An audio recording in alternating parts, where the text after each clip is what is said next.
hoy vamos a leer 4 porciones diferentes de la Biblia. Todas van a estar en el Nuevo Testamento, porque lo que yo quiero en esta tarde es poner una pequeña base para que podamos construir encima una enseñanza que durante varias semanas vamos a estar dando, sobre todo durante la semana, referente al Espíritu Santo. Se han dicho muchísimas cosas acerca del Espíritu Santo y depende de con quién hables y a qué congregación o denominación pertenezca, te dirá algo diferente a lo que te podrá decir otra persona, ¿no? Y muchas veces cuando la gente nos llama o se ponen en contacto con nosotros, lo primero que nos preguntan es a qué denominación pertenecemos. Y nosotros no pertenecemos a ninguna denominación. Esta iglesia no está bajo la bandera, no está bajo la tutela de una denominación. Dice, ustedes son esto, ustedes son aquello. Mire, venga usted al culto, observe y usted saque sus propias conclusiones. Pero nosotros no tenemos una etiqueta ni nos identificamos especialmente con una denominación, porque yo creo sinceramente que el Señor, en la forma como hemos estado trabajando en estos años, nos ha guiado de esta manera, y aunque respetamos y tenemos muy buena relación y comunión y amistad con otros pastores que sí pertenecen a otras denominaciones, lo que está bien claro es que nosotros sobre todo lo que decimos es que pertenecemos a Cristo. Esa es nuestra denominación, esa es nuestra bandera, esa es nuestra señal de identidad. Y cuando hablamos acerca del Espíritu Santo, hay personas que hablan del Espíritu Santo una serie de cosas que a lo mejor a otra persona de otra congregación o de otra tendencia o denominación, pues le resulta sorprendente que esa persona diga esas cosas, ¿no? Sin embargo, cuando hablamos del Espíritu Santo, no estamos hablando de algo nuevo que vino en el Nuevo Testamento y que a raíz de los apóstoles y de la iglesia primitiva se comenzó a hablar del Espíritu Santo. Sí, nada que ver. Ya en los primeros versículos de la Biblia ya se le menciona. Génesis 1:1 dice, en el principio creó Dios los cielos y la tierra, ¿sí o no? Y la tierra estaba desordenada y vacía, dice la versión Reina Valera, y el Espíritu de Dios ya estaba allí moviéndose, actuando, revoloteando, como dicen otras versiones. Por lo tanto, no es algo nuevo. Cuando hablamos del Espíritu Santo no es algo que decimos, ¿y eso qué es? El Espíritu Santo está por toda la Biblia, porque el Espíritu Santo es Dios. ¿Cuántos dicen amén? El Espíritu Santo no es una cosa, no es... Los testigos de Jehová lo llaman la fuerza activa. Qué nombre más feo, que ni aparece en la Biblia, ¿no? La fuerza activa. El Espíritu Santo no es una fuerza. El Espíritu Santo es Dios, que se manifiesta de muchas formas, de muchas maneras. Y vamos a leer 4 porciones diferentes para saber de lo que estamos hablando. ¿Les parece? Romanos capítulo 12. En Romanos capítulo 12 aparece una pequeña lista de dones. Y los dones tienen que ver con el Espíritu Santo. Romanos capítulo 12, por favor. Vamos a leer a partir del versículo 4. Romanos capítulo 12, versículo 4. Y dice así la palabra. Porque de la manera que en un cuerpo tenemos muchos miembros, pero no todos los miembros tienen la misma función. Más claro agua, ¿verdad? Así nosotros, siendo muchos, somos un cuerpo en Cristo y todos miembros los unos de los otros. De manera que teniendo diferentes, plural, dones, diferentes dones, según la gracia que nos es dada, y ahora usted vaya contando, cuente los dones que ahí se mencionan. Dice, si el de profecía, úsese conforme a la medida de la fe, o si de servicio, en servir. El que enseña, en la enseñanza. El que exhorta, en la exhortación. El que reparte, con liberalidad. El que preside, con solicitud. El que hace misericordia, con alegría. ¿Cuántos han contado? ¿Sí? Ahí me salen 7, pero no sé dónde. A lo mejor la versión tuya es diferente, ¿no? Profecía, servicio, enseñanza, exhortación, presidir y hacer misericordia. 7 dones. 7 dones que tienen que ver con lo que el Espíritu Santo quiere hacer a través del creyente.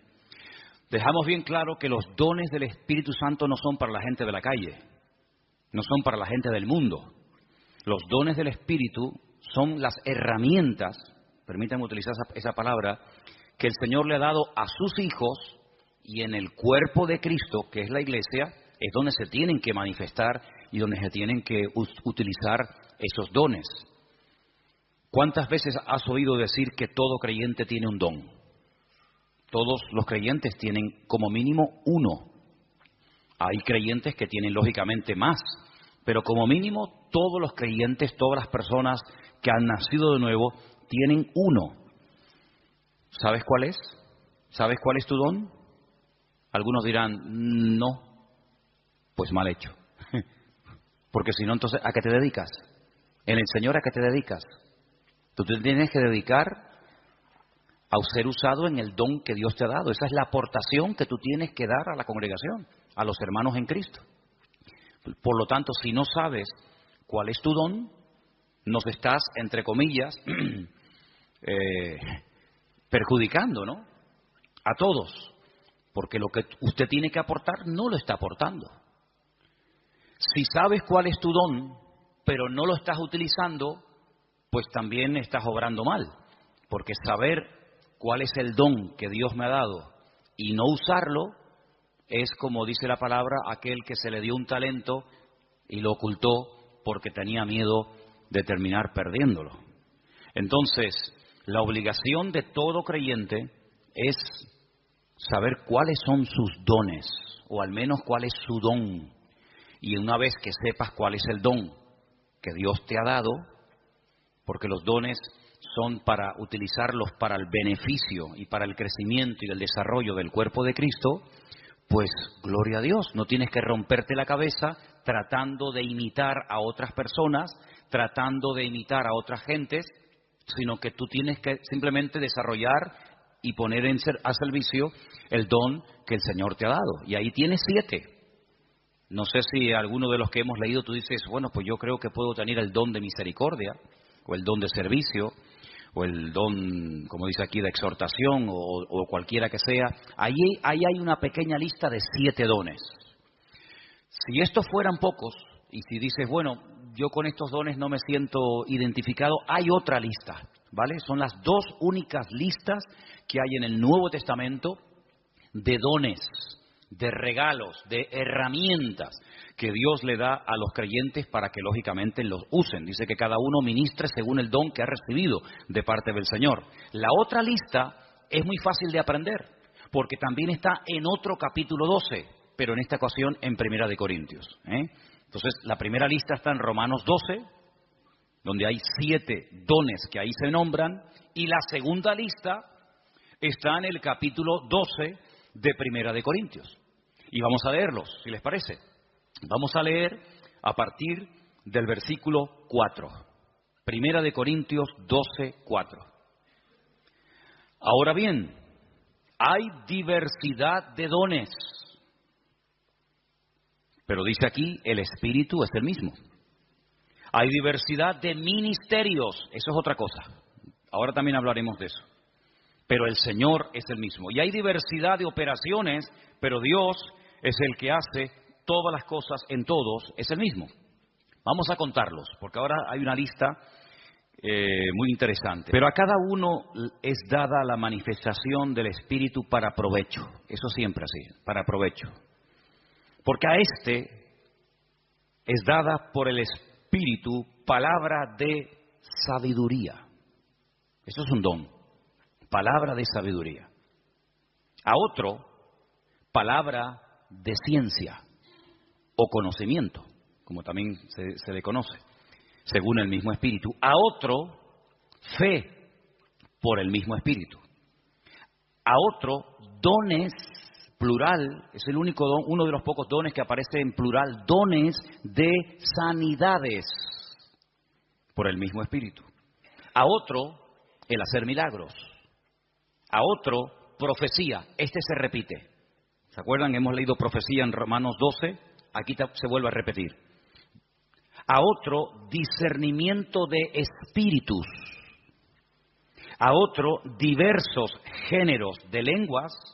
Y a otro, interpretación de lenguas. ¿Cuántos hay? Aquí hay 9. Pero bueno, digamos que se repite uno que aparece en Romanos 12, pero son 9. Estos 9 dones los añadimos a los otros que se mencionaron en Romanos capítulo 12 y tenemos una lista bastante interesante de dones en los cuales todos y cada uno de los creyentes pueden ser utilizados en cualquier momento.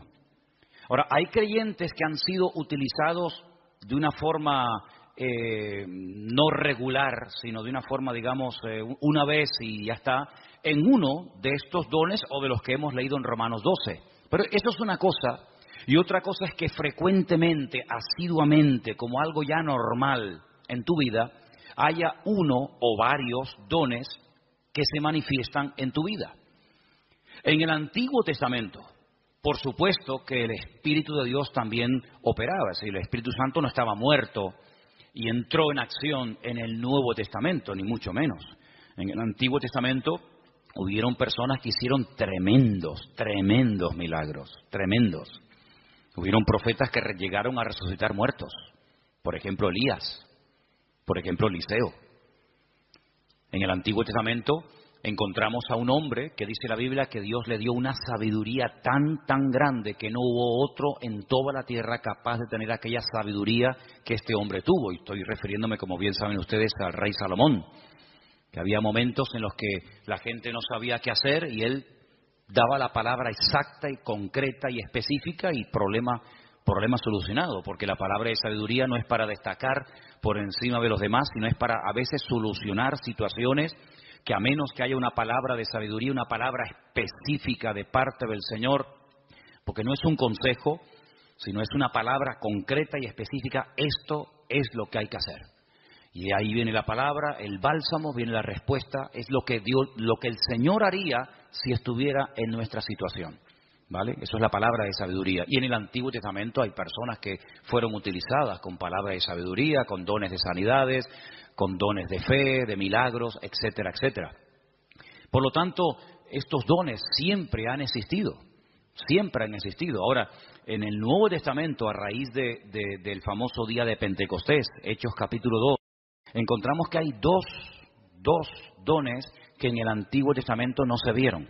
Eso no significa de que no existieran, sino que simplemente no era el momento. Todo en la vida tiene un momento. Todo en la vida tiene un momento y un lugar. Y en el Antiguo Testamento no se ve a una persona en una congregación, al aire libre, donde sea, hablando en lenguas. Sí se ven profetizando. Por ejemplo, Saúl dice que se metió un día en una compañía de profetas y profetizó con ellos. Y el Antiguo Testamento está lleno de profetas. Madre mía, pues tienen ahí todos los que quieran. Isaías, Jeremías, todos profetizaron. La mayoría de ellos sobre eventos futuros, la futura restauración, las glorias que le vendrían al pueblo de Israel, persecuciones, restauración, derramamiento del Espíritu en forma masiva, como el caso de Joel, profecías que tienen que ver con la primera venida del Señor Jesucristo, otras que tienen que ver con profecías que tienen que ver con la segunda venida de Cristo. Por lo tanto, el don de profecía está por todas partes en el Antiguo Testamento. Pero repito, el don de hablar en otras lenguas y de interpretar dichas lenguas no aparece ningún ejemplo en el Antiguo Testamento. En el don de discernimiento de espíritus, por supuesto que aparece. Hay varias ocasiones en el Antiguo Testamento donde la gente discernía que ese espíritu, eso que estaba ocurriendo, no era producido por el Señor, sino que detrás de eso estaba nada más y nada menos que el mismísimo Satanás, el mismísimo enemigo de los creyentes y de Dios. Palabra de sabiduría ya la hemos definido, pero la palabra de ciencia es una revelación de algo que ha ocurrido y que trae un conocimiento, trae una revelación. Por ejemplo, ustedes pueden recordar el famoso pasaje donde dice la Escritura que le dice el profeta Eliseo a su siervo, a su criado, a su ayudante Giesi: ¿de dónde vienes? Saben que cuando Naamán fue sanado de la lepra y le quiso dar dones y le quiso dar presentes y regalos y dádivas al profeta Eliseo, Eliseo dijo: no me tienes que dar absolutamente nada. Pero sin embargo Giesi fue detrás de él, ¿se acuerdan? Y le pidió cosas, las escondió. Cuando entra en la presencia de su señor, a la persona que servía, Eliseo le dice: ¿de dónde vienes? Dice: no, yo no he ido a ninguna parte. Dice, yo te vi cuando ibas detrás de él y le pediste esto y esto. Dice, la lepra de Naamán te pegará a ti y a tu descendencia para siempre. Es una palabra revelada que a menos que Dios la revele es imposible conocerla. Por lo tanto, los dones del Espíritu están en pleno vigor.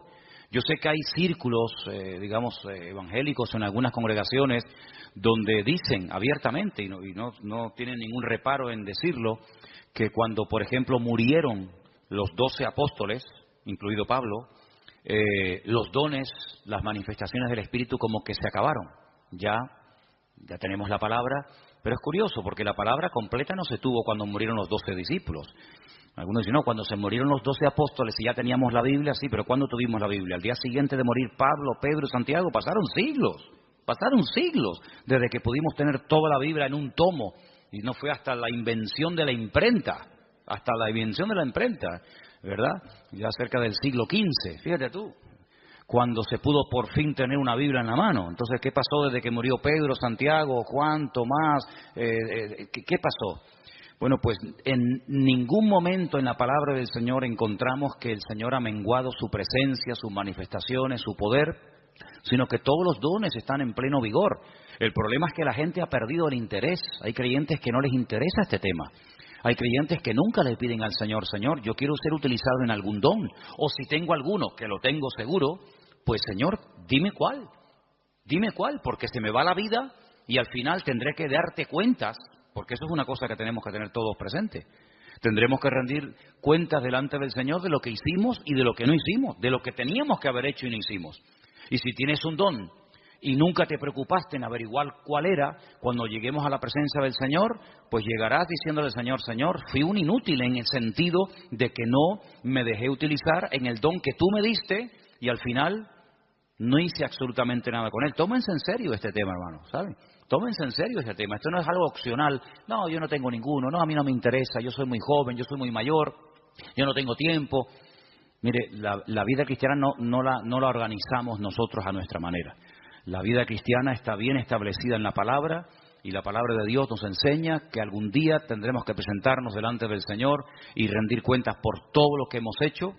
Y una de las cosas por las cuales tendremos que rendirle cuentas al Señor es por el don o los dones que el Señor nos dio, ¿qué hicimos con ellos? Espero que todos podamos decir, Señor, yo el don lo utilicé, lo puse al servicio del cuerpo de Cristo, pude bendecir a otros hermanos, etcétera, etcétera.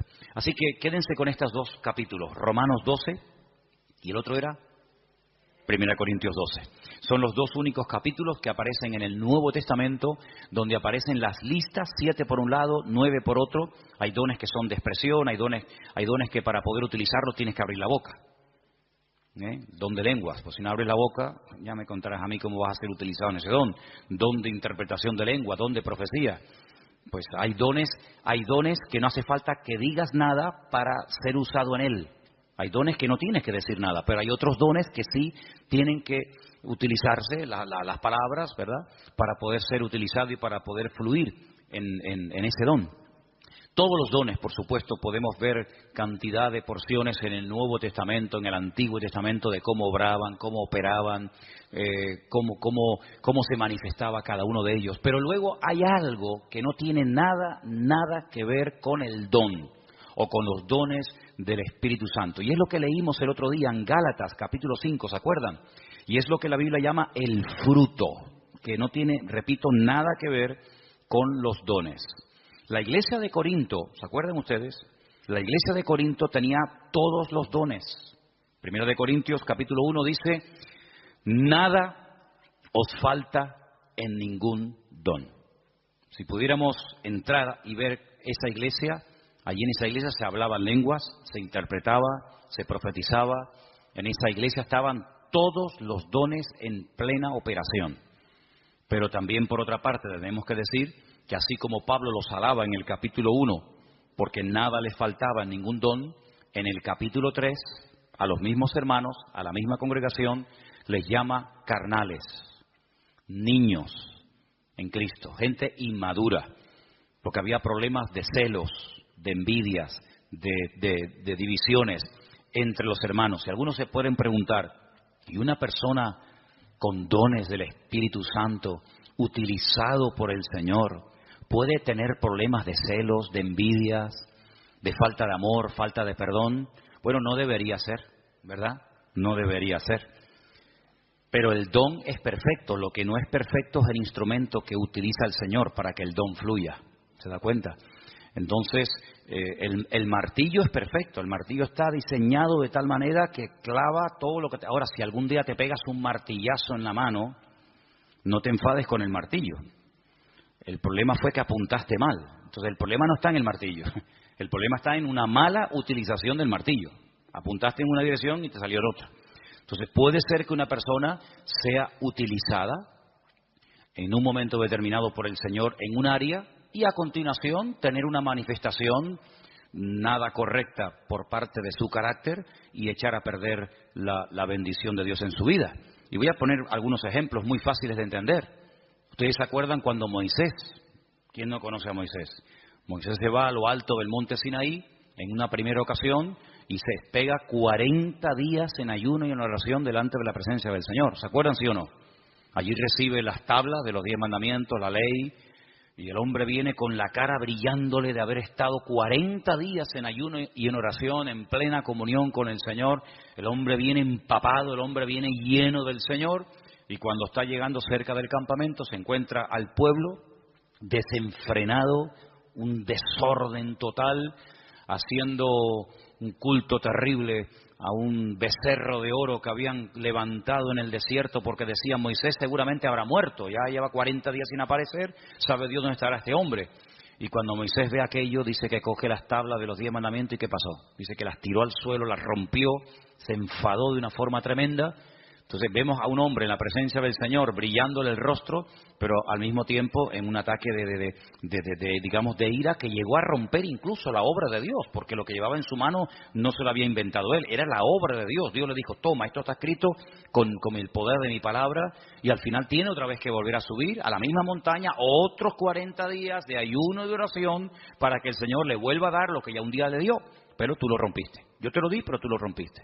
Entonces hay personas que el Señor les da dones genuinos, el don es genuino, no dudamos del don. Pablo dice, nada falta en ningún don. Pero por otra parte también vemos que las personas en un momento determinado, por falta de madurez y por falta de crecimiento y desarrollo espiritual, pueden llegar a causar un mal testimonio, a pesar de que pueden ser en un momento determinado usados por el Señor.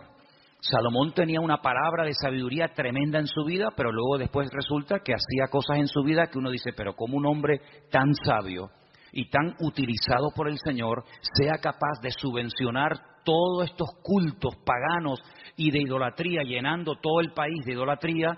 Un hombre tan sabio, un hombre que ha recibido tanta bendición de Dios, ¿cómo es posible que después construya un templo al dios Moloch o al dios Baal? Bueno, son a veces esas contradicciones que no deberían de existir, pero seamos realistas, ocurren, lamentablemente, ¿no? Y lo que ocurre es que hay algo que vamos a leer ahora en Gálatas capítulo 5, que es el fruto, que es lo que le da equilibrio, lo que le da balance al don. Una persona con muchos dones, pero con falta de madurez, es un peligro, es una bomba. Una persona que puede ser utilizada por Dios en un momento determinado, como Pedro, pero al mismo tiempo puede ser utilizado por el mismo diablo. El Señor le dijo a Pedro, Pedro, bienaventurado eres, hijo de Simón, hijo de Jonás, porque esto que acabas de decir es una revelación que mi Padre te ha dado. Tú eres el Hijo del Dios viviente. Y al rato le dice, no vayas a la cruz. Y el Señor le dice, apártate de mí, Satanás. Por un lado, el Señor lo usa, por otro lado también el diablo, ¿no? Entonces en Gálatas capítulo 5, versículos del 16 en adelante leemos, versículos muy conocidos. Digo pues, andad en el Espíritu y no satisfagáis los deseos de la carne. Porque el deseo de la carne es contra el Espíritu y el del Espíritu es contra la carne. Y estos se oponen entre sí para que no hagáis lo que quisierais. Pero si sois guiados por el Espíritu, no estáis bajo la ley. Y ahora ahí tenemos una lista enorme de 17 manifestaciones diferentes de la carne, que las leímos el otro día, que son adulterio, fornicación, inmundicia, lascivia, idolatría, hechicerías, enemistades, pleitos, celos, iras, contiendas, disensiones, herejías, envidias, homicidios, borracheras, orgías y cosas semejantes a estas, acerca de las cuales os amonesto, como ya os lo he dicho antes, que los que practican tales cosas no heredarán el reino de Dios.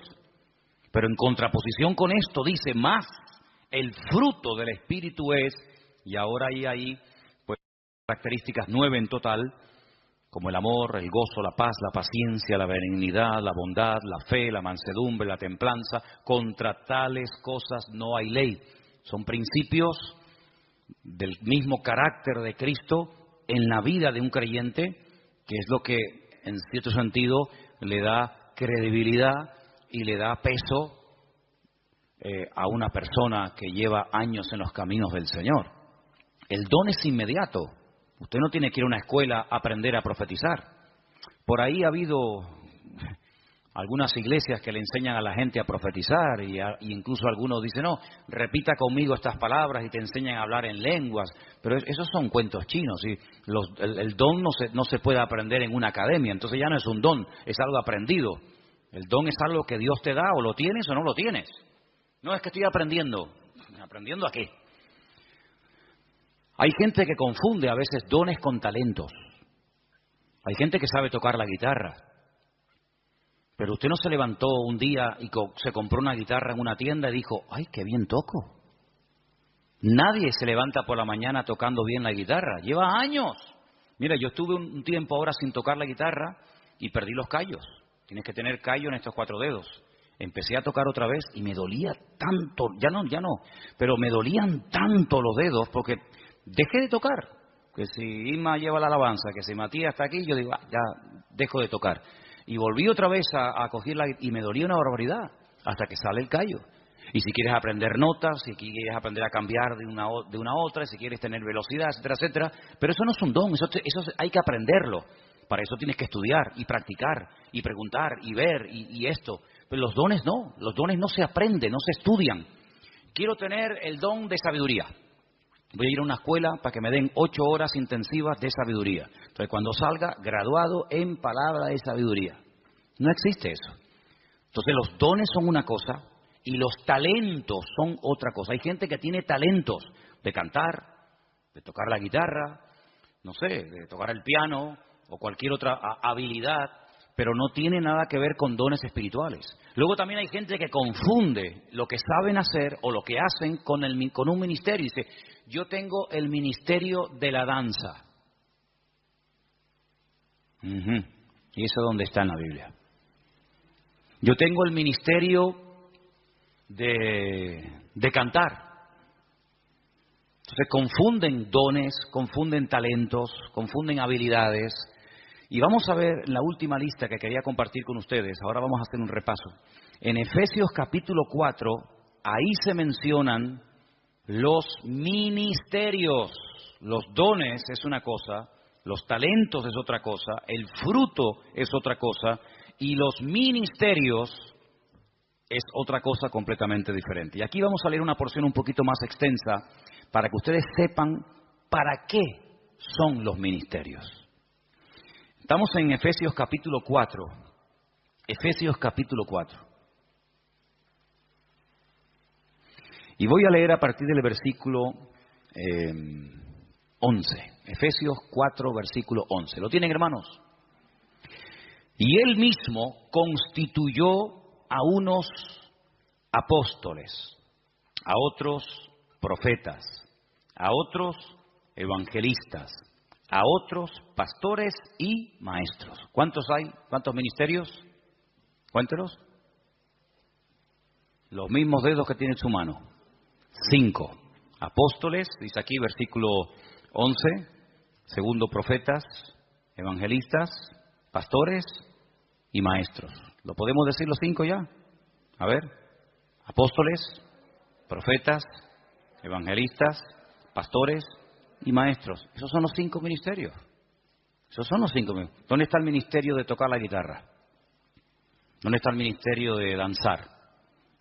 No hay ese ministerio, ¿verdad? Usted se puede encargar, puede haber un área, puede haber un departamento, Pero los ministerios están bien claramente definidos. Ahora vamos a un poquito a hablar de ellos. Pero vamos a leer un poquito más adelante, porque ahora explica el apóstol Pablo para qué Dios a unos los ha nombrado pastores, a otros evangelistas, a otros maestros. Dice, para perfeccionar a los santos para la obra del ministerio.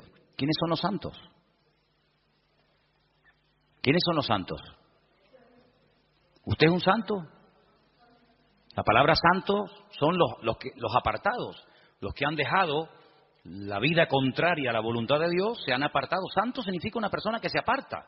Nada más que eso, no es una cosa, no es un señor. Usted cuando salga del culto no intente mirarle la coronita. Saben que a veces en los cuadros aparece así como una cosa redonda. Había una serie hace años que se llamaba El Santo. Algunos de ustedes ni habían nacido. Era de Robert Moore. ¿Se acuerdan? El Santo.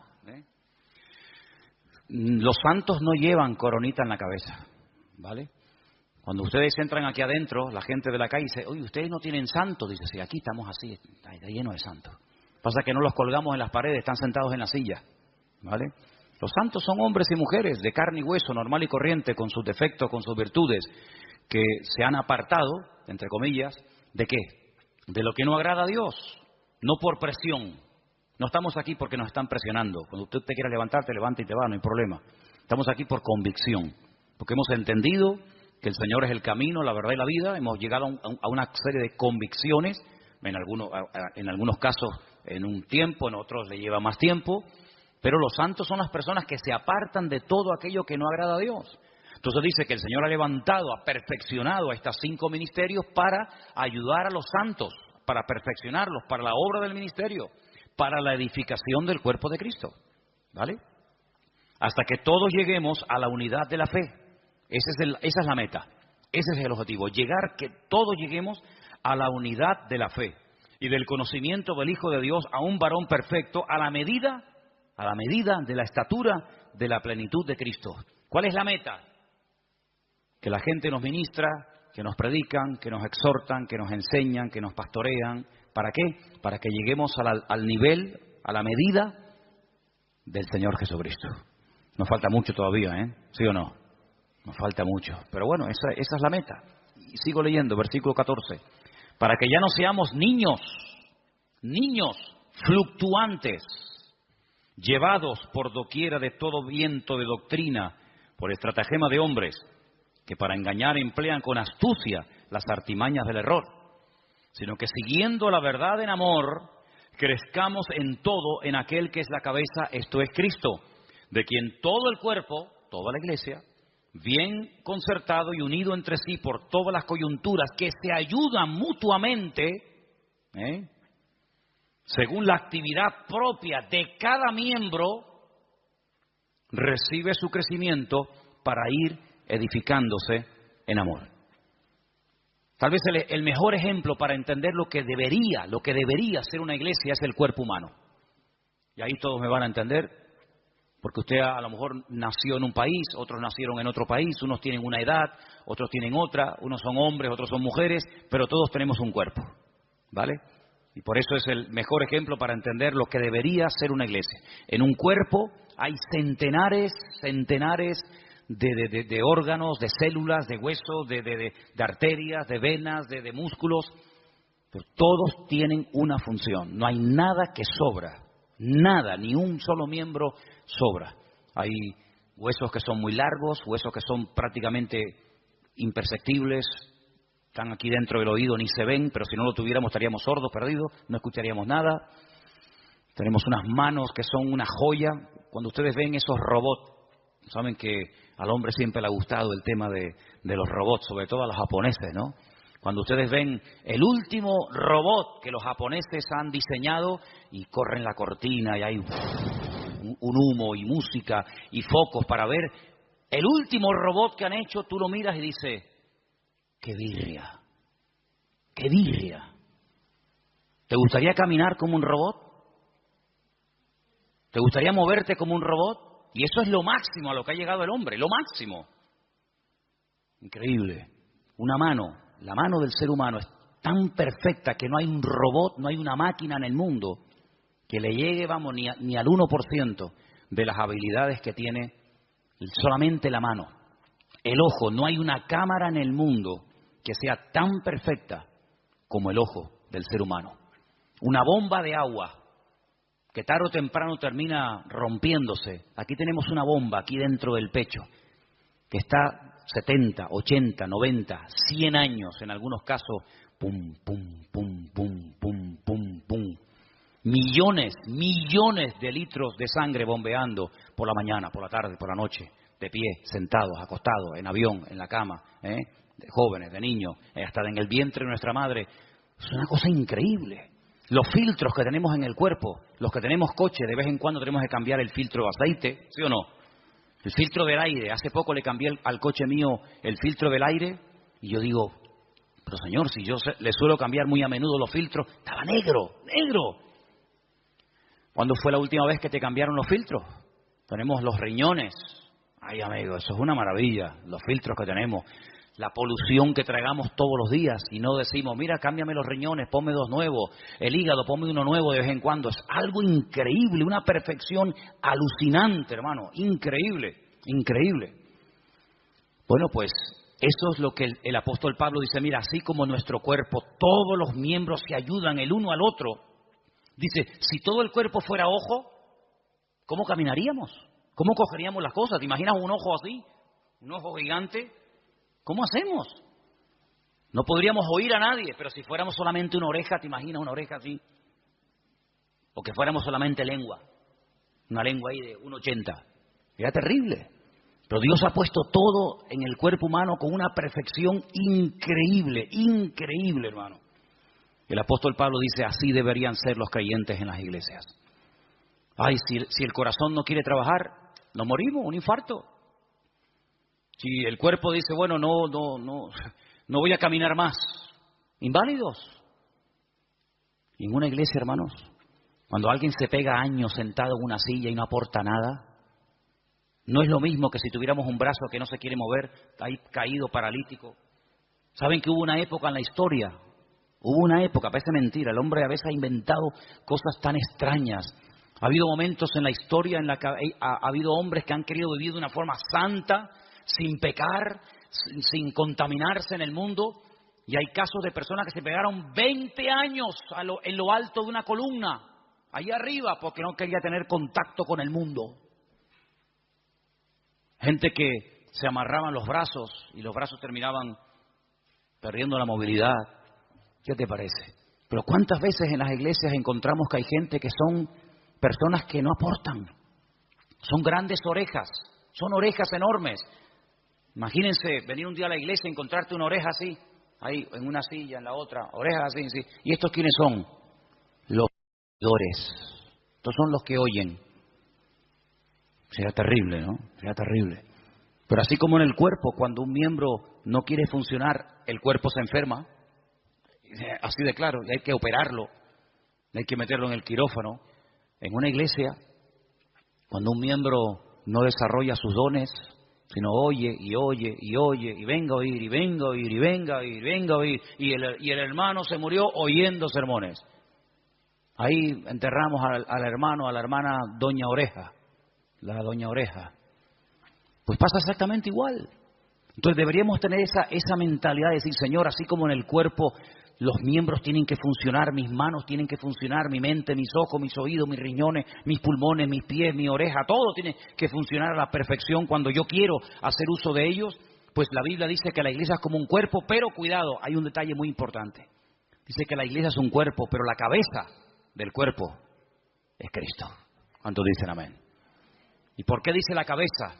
Porque de la cabeza, amigos, salen todas las órdenes. Usted puede tener unas piernas de oro, puede tener un corazón maravilloso, pero si la cabeza no funciona, amigo, Cristo es la cabeza de la iglesia. Él es el que da las órdenes, Él es el que dice, quiero utilizar esta mano, quiero utilizar esta boca, quiero utilizar a este hermano, quiero utilizar a este joven, quiero utilizar a esta familia. Y el miembro no se puede negar, porque el que recibe las órdenes es el miembro, pero el que las da es la cabeza. ¿Y cuántas veces nosotros con nuestra actitud le decimos al Señor, no, yo no? Es como si yo le diga a mis manos, coge la Biblia y lee, y la mano dice, no quiero trabajar. ¿Y cómo cojo la Biblia? Claro, algunos me dirán, pero hay gente que pinta unos cuadros preciosos con la boca. Sí, pero eso no es lo normal. La excepción no confirma la regla. He visto gente, hace poco vi en un canal esto de internet, vi a un chico que toca la guitarra con los pies, que ya me gustaría a mí con las manos tocar la guitarra como la toca con los pies. Algo increíble, pero no es lo normal. La guitarra no está diseñada, la forma de una guitarra está diseñada para que se toque con las manos, con las dos, con la derecha y con la izquierda. Puede ser que una persona toque la guitarra con los pies, sí, pero no es lo normal. Entonces, cuando en una congregación hay personas que tienen dones, que tienen talentos, que han escuchado durante años y años y años palabra, pero no aportan, es como cuando un miembro del cuerpo humano dice no quiero trabajar. Entonces, todo el resto del cuerpo se perjudica porque las manos no quieren trabajar. ¿Cuántas veces vemos a personas por la calle que van en silla de ruedas? ¿Por qué? Porque sus piernas no funcionan. Sí, todo lo demás le funciona, pero las piernas no caminan. Entonces, en una congregación nos tenemos que mentalizar que todos tenemos que aportar algo. Todos tenemos algo que aportar. Y cuando tú te niegas por tu carácter, por tu timidez, por tus complejos, por lo que sea, te niegas a aportar, te niegas a involucrarte, te niegas a colaborar, estás perjudicándonos a todos. Es como si yo esta tarde dijera, no voy a predicar. Y me subo aquí a la plataforma y ustedes dicen, ¿y qué le pasa a Manolo? ¿No? Que dice que no va a predicar. ¿Y entonces? Armandito dice que no quiere tocar la guitarra. El padre que está allí en el ordenador dice que hoy no va a grabar. Perdón, la batería. Veo que de oídos estáis muy bien, ¿Qué te parece, amigo? Entonces, si hiciéramos un día un experimento, dijéramos, bueno, Armando, padre, lo vamos a poner en la batería. Y al hijo lo vamos a poner en la guitarra. Y a Ima la vamos a poner que toca el bajo. Y al otro lo vamos a poner que... No funciona. Porque tenemos que ser un equipo. Y para que todo funcione, cada uno tiene que estar en su sitio. ¿Quién es el que nos pone en el sitio? Bueno, por supuesto el Señor. Siempre las respuestas nuestras a veces son muy espirituales. El Señor es mi pastor, nada me faltará. Ya, pero tu pastor terrenal, ¿quién es? ¿Tu iglesia cuál es? No, yo pertenezco a la iglesia universal del Señor. Ya, me parece muy bien, hermana, pero su iglesia en la tierra, ¿cuál es? ¿Verdad? ¿Quién le pone en el sitio? No, el Señor me pone. Ya, el Señor le pone, pero ¿a través de quién le pone? Cuando las ovejas se levantan por la mañana y tienen hambre, ¿cuál de todas las ovejas decide a dónde se tiene que ir el rebaño a buscar pasto? ¿Cuál? ¿La más vieja? ¿La más joven? ¿La más lista? ¿La más guapa? ¿La más gordita? Ninguna. Porque esa no es una responsabilidad del rebaño. Esa es una responsabilidad del pastor. Y el pastor sabrá si tiene que ir al norte, al sur, abajo, arriba. Para eso están los pastores. Y entonces cuando hemos leído esta tarde en este último pasaje de los ministerios, los apóstoles, los pastores, los evangelistas, tenemos que saber cuáles son las funciones de estos ministerios para que podamos dejarnos ayudar y para que el Señor nos vaya mostrando cuál puede ser nuestro sitio y una vez que lo descubramos, poder servir al Señor de una forma eficaz y no estar dando palos de ciego y que se nos va la vida y al final muchos planes, muchas ideas, muchos proyectos, pero al final no concretamos nada. Y bueno, los apóstoles son las personas que tienen el ministerio más amplio. Algunos dicen, bueno, por hoy en día no hay apóstoles. Bueno, de acuerdo, aunque bueno, les digo una cosa, dicho sea de paso, aquí tal vez en Canarias, aunque hay alguno también, pero si usted sale por ahí un poco, hay más apóstoles hoy en día que en toda la época de los primeros cristianos. Hoy en día todo el mundo es apóstol. Uno va a la península hoy por hoy y ya te dan la tarjeta de apóstol tal, apóstol cual, apóstol no sé qué. Hoy en día apóstol hay por todos los lados. Pero quitando el título, el apóstol es la persona que hace de todo un poco. El apóstol es un ministerio completo, es como el dedo pulgar, que es el único que es capaz de tocar los demás, ¿no? Es un poco pastor, es un poco evangelista, es un poco maestro, es un poco pionero, es un poco de todo, ¿verdad? Es el que abre, el que pastorea, el que funda la obra. El ministerio apostólico es el más amplio de todos. ¿Sé bueno qué es? ¿Pastor? No, pues también es evangelista. O es maestro. Sí, pero también es no sé qué. Es un ministerio muy amplio.